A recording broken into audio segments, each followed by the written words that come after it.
This is Ag Matters PM from the Iowa Agribusiness Radio Network, brought to you by the Iowa Soybean Association, your source for the latest Iowa ag news headlines right here in the heart of the heartland.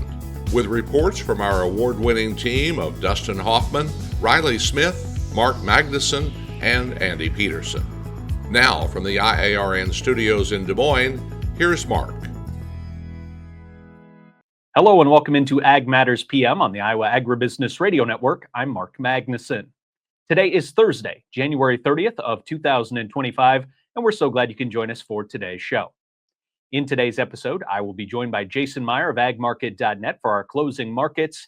But first, it is time for my discussion with Matt Gent. He is the past president of the Iowa Pork Producers Association, moving into that role just last week at Iowa Pork Congress after serving as the president of the IPPA.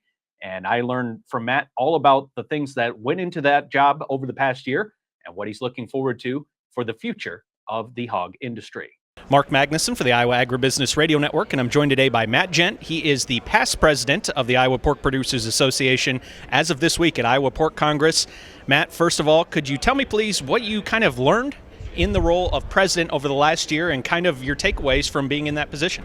Yeah, it was exciting but challenging year. Probably the biggest focus we had over the year was pork demand. As one of the hardest economic times our industry has faced in the last few years, it was challenging, and we've put a lot of work into it, and I think we've somewhat moved the needle. We got a lot of work to go yet, but we're excited. So as you look back on the last year and you're thinking about going into 2025, what are kind of the challenges you think that producers are still going to be dealing with going into this year? Obviously, we know there's some that carry on year over year. And then where are those areas, like you said, in terms of building that demand here, how that has made strides and shown improvements and taken those steps? Yeah, so the pork board jumped on trying to move the demand needle really quickly. Threw a lot of funds at it, a lot of work, and like I said, I feel like we've seen some benefit from that, but I believe that our industry has to prove itself now long term. Can we hold this? And that's the question we got to go yet. So the industry is not letting the foot off the gas. We're full speed ahead with the momentum we got, and really excited to see where that goes. Matt, I've heard the sentiment quite a bit recently from individual producers and smaller producers that they need to always have that voice within the organizations, whether it be at the national level or the state level. Do you hear that a lot? And what is like kind of the viewpoint from producers when they make that, claim to you? Yeah, I mean, that's one thing I learned pretty quick when I joined the organization is if you want a voice, stand up and be a part of it. And otherwise, someone else will be your voice for you, right? None of us like to put ourselves out there. We like to be on the farm and do what we're good at, but unfortunately we got to get out there and tell people our story, and you got to join organizations like Iowa Pork to help do that. And at the end of the day, you have a lot of fellow farmers that are in that same spot, so maybe they're not the ones stepping out the door to do those things, but you're helping them out in the long run. That's correct. And then we also have organizations like NPPC that do a lot of legislative work behind the scenes that a lot of us farmers want nothing to do with, right? We don't know that world, and that's why they're there. We support them, and they do a great job at it. And in your viewpoint as a producer and then talking to other producers, what is their outlook on 2025 in terms of profitability? Is there optimism there? Definitely. There is some really good optimism there. And like I said, I think you walk around this show today and I think you'll see that from producers. It's exciting. It's something we haven't seen in a while. And like I stated in the past, now we gotta prove to ourselves that we can hold this profitability long term to get producers back where they need to be. And then, Matt, this is kind of a tough question, but you were the president. Now Aaron Juergens takes over as the new president. Do you have any advice for him in terms of what he should be keeping his ears open to or just looking out for in terms of trying to help the Iowa producer this year?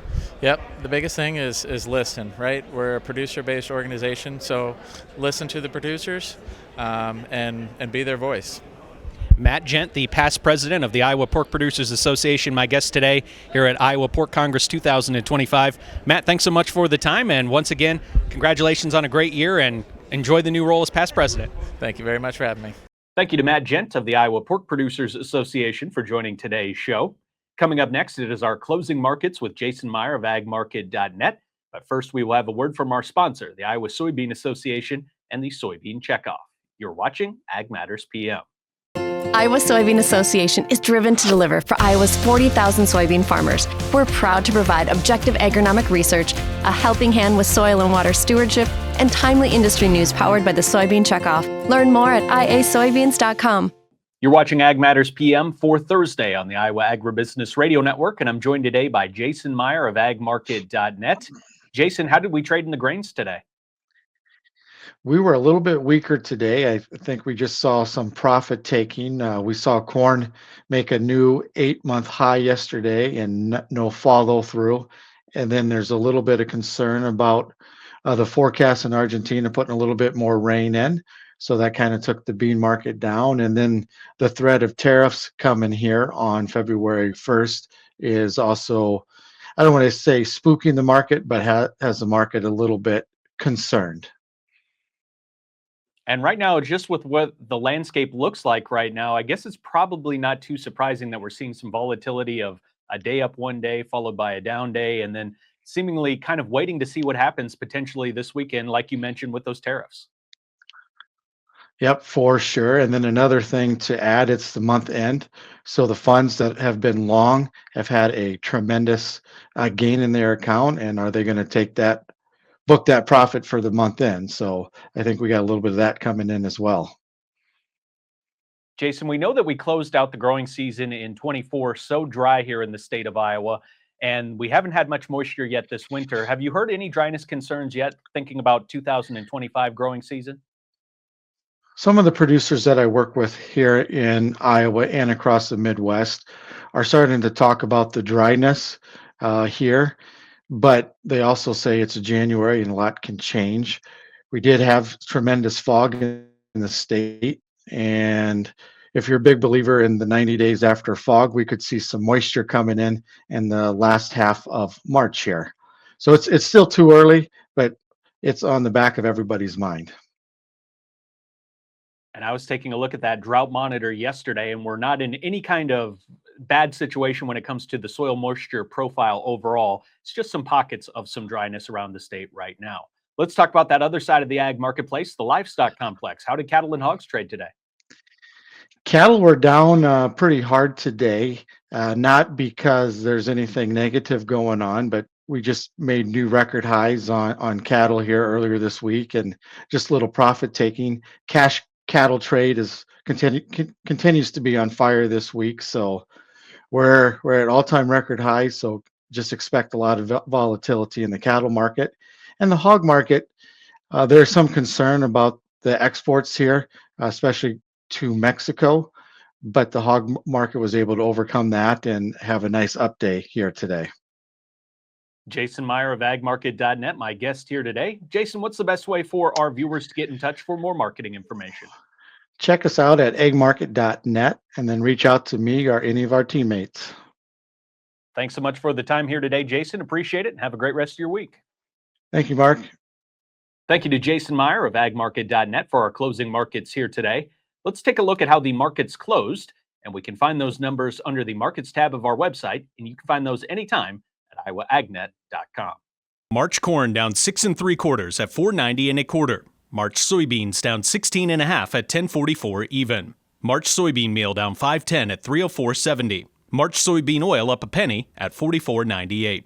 Chicago wheat up 4 even at $5.66 1/2. Minneapolis wheat up 6 1/2 at $6.20 1/4. Kansas City hard red wheat up 8 even at $5.88 1/4. March oats down 3/4 cent at $3.49 1/4.